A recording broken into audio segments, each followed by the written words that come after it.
आज के इस सेशन में हम प्रोनाउन का पार्ट 2 समझाएंगे। प्रोनाउन लगता तो आसान है लेकिन उसमें पेचीदगियाँ बहुत ज़्यादा हैं। अक्सर जो फॉरेन इंग्लिश लर्नर होते हैं, स्पेशली इंग्लिश स्टूडेंट्स, वो भले बीएस के हो, तो अगर हम सिलेबस वाइज देखें तो केपी में और पाकिस्तान में जितने भी यूनिवर्सिटीज़ हैं, इवन के उनमें भी प्रोनाउन पर एक क्वेश्चन आता है, इसलिए कि प्रोनाउन जो है इसका बहुत बड़ा रोल है लैंग्वेज में। ठीक है, तो इससे पहले वीडियो में हमने कुछ और मतलब एक पार्ट 1 पे कुछ प्रोनाउन डिस्कस किए थे जो रह गए थे, तो आज हम उसको एक्सप्लेन कर रहे हैं। ठीक है, आप देख सकते हैं सबसे पहले जो मैंने लिखा है वो इंट्रागेटिव प्रोनाउन है। तो इंट्रागेटिव प्रोनाउन और रिलेटिव प्रोनाउन में कुछ चीज़ें मिक्स हैं। ठीक है, जो क्वेश्चन के लिए हम यूज़ करते हैं वो इंट्रागेटिव प्रोनाउन होगा, और जो हम एज रिलेटिव यूज़ करते हैं वो फिर रिलेटिव प्रोनाउन कहलाता है। तो आप ये अल्फाज देख सकते हैं, who, whom, whose, what and which, they are called interrogative pronoun. What do you do, तो यहाँ जो व्हाट है ये इंट्रागेटिव प्रोनाउन है। ठीक है, I like what I earn, I eat what I earn, तो वो रिलेटिव प्रोनाउन है। तो उसमें फ़र्क है। ठीक है, तो ये आप उनकी पहचान करें। कभी कभी क्या टेस्ट में आता है चूज़ इंट्रागेटिव प्रोनाउन, तो उसने सेंटेंसेस दिए होंगे। तो अगर आपको इंट्रागेटिव का कॉन्सेप्ट क्लियर है तो फिर आप उस सेंटेंस को क्लियर मतलब कनेक्ट करते हो या चूज़ करते हो। ठीक है, तो इम्पोर्टेंट बात है। तो फिर उसने यहाँ पे they are use in interrogative structure, जिस तरह मैंने अभी कह दिया। फिर प्रॉब्लम क्या है, if they are use to combine two independent sentences in the complex sentence then they are relative, जिस तरह मैंने अभी आपको समझाया कि अगर वो क्या करें, अगर वो if they are used combine two independent sentences into a complex sentence, they are sentences are clauses. Okay, doesn't matter, right? तो अगर वो क्लासेस को मिलाएं या सेंटेंसेस को एक करें तो फिर वो हमारा relative pronoun. The same words can be use. ठीक है, देखो हम इसका मतलब यह है कि हमारा जो प्रोनाउन होगा व्हाट होगा, तो व्हाट जो है ये रिलेटिव भी है और व्हाट हमारे पास जो है वो इंट्रागेटिव भी है। ठीक है, तो इसका कंसेप्ट क्लियर होना चाहिए।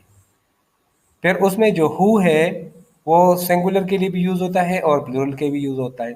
फिर हमारे पास दूसरा जो डिमॉन्स्ट्रेटिव प्रोनाउन है द वर्ड दिस, ठीक है, these, that and those, okay, are called demonstrative. ये बेसिकली दोज है, गलती से दोबारा दीज रिपीट हो गया है, तो ये डिमॉन्स्ट्रेटिव प्रोनाउन कहलाते हैं। इनको डिमॉन्स्ट्रेटिव इसलिए कहते हैं कि ये डिमॉन्स्ट्रेट करते हैं। ठीक है, अगर ये अकेला है तो ये प्रोनाउन है, अगर ये किसी नाउन से पहले आया है तो फिर ये डिटर्मिनर है। दैट बॉय, तो दैट यहाँ पे क्या है, दैट यहाँ पे डिमॉन्स्ट्रेटिव एडजेक्टिव है। लेकिन अगर अकेले में आए दैट इज गुड, तो फिर ये प्रोनाउन है। दैट इज गुड, तो फिर ये डिमॉन्स्ट्रेटिव प्रोनाउन है। तो दिस जो है और जो दैट है ये सिंगुलर है, और दीज और दोज प्लूरल पे यूज होते हैं। तो ये ज़रूरी बात है। फिर आगे कहते हैं इंडेफिनिट प्रोनाउन, ये सबसे इम्पॉर्टेंट है इस पूरे सेशन में, सबसे इम्पॉर्टेंट। इंडेफिनिट प्रोनाउन से मुराद है the word any, some, every, no, some, बहुत सारे, और and indefinite pronoun has no antecedent itself, और इसका खुद कोई एंटीसीडेंट नहीं होता, but it may the antecedent of another, it may be the antecedent of another pronoun in sentence. कहते हैं कि ये दूसरे प्रोनाउन का किसी भी सेंटेंस में, किसी भी जुमले में एंटीसीडेंट होता है। एंटीसीडेंट उस लफ्ज़ के लिए, इस लफ्ज़ को कहते हैं जिसके लिए हम प्रोनाउन यूज़ करते हैं। ठीक है, तो जिस लफ्ज़ के लिए हम प्रोनाउन यूज़ करते हैं इसको हम एंटीसीडेंट कहते हैं। तो सिंगुलर, ठीक है, सिंगुलर वो है अनदर है, एनीबॉडी है, एनीवन है, एनीथिंग है, each, either, everybody, everyone, everything, much, neither, nobody, no one, nothing, one, somebody, someone and something। फिर प्लूरल में both, few, many, several। फिर कुछ ऐसे हैं कि वो सिंगुलर भी यूज होते हैं, सिंगुलर है plural, all, any, more, most, none and some. तो ये हम सीखें। फिर इसका नोट है, a singular definite pronoun must follow by singular verb and singular pronoun. ये बात ज़रूरी है। Example, each of the instrument has its own function. फिर यह सिंगुलर हो गया। Both are the instruments have their own functions. Plural हो गया। If indefinite refers to the portion of a whole, use a singular personal pronoun। Example, some of the music has lost its appeal। तो यहाँ as a whole है music, लिहाजा हमने यहाँ पे इसको सिंगुलर यूज किया है, इट्स आया है इसके लिए जो प्रोनाउन है, ठीक है। फिर if indefinite pronoun refers to member of a group, use a plural personal pronoun। Example, some of the musicians play their instrument। तो वर्ब भी प्लूरल है और जो प्रोनाउन आया है तो वो भी प्लूरल शक्ल में आया है, तो ये आप याद रखें। फिर एक और नोट आया है, note, independent pronoun that and in one body और थिंग आर ऑलवेज सिंगुलर। कोई वन से हो, कोई बॉडी से हो, कोई थिंग से हो, तो वो अक्सर जो है सिंगुलर होता है। दूसरी बात यह है कि आजकल के जो मॉडर्न ग्रामर है उनमें से जितने भी सिंगुलर है उसको लोग प्लूरली यूज़ करते हैं। इसके लिए आप रेन एंड मार्टन भी देख सकते हैं, कोई और स्टैंडर्ड ग्रामर भी देखें तो आपका कॉन्सेप्ट क्लियर हो जाएगा। इसके बाद जो कंपाउंड रिलेटिव प्रोनाउन है, हु एवर है, वट एवर है, वेन एवर है और बहुत सारे हैं, वेयर एवर, ये सारे जो है ये कंपाउंड रिलेटिव प्रोनाउन है, ठीक है। ये अक्सर जो है ना रिलेट करते हैं।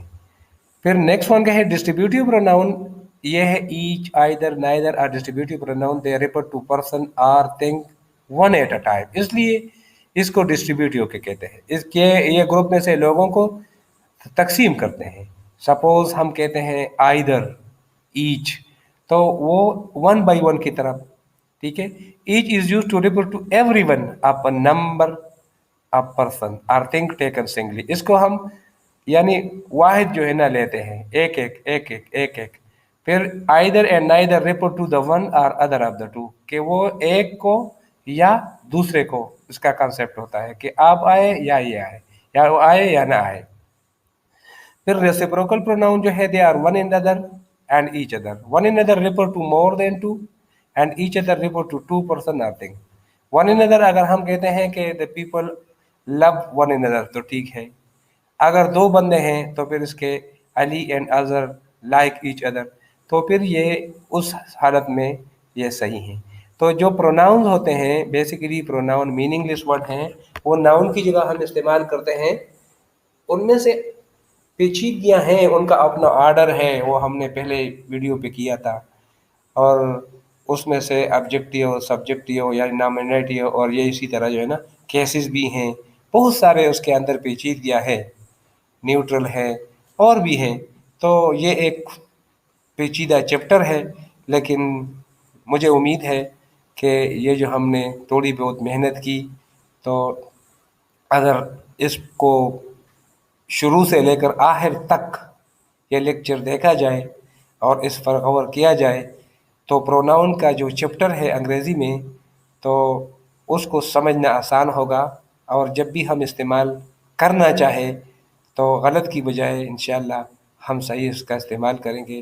Thank you very much.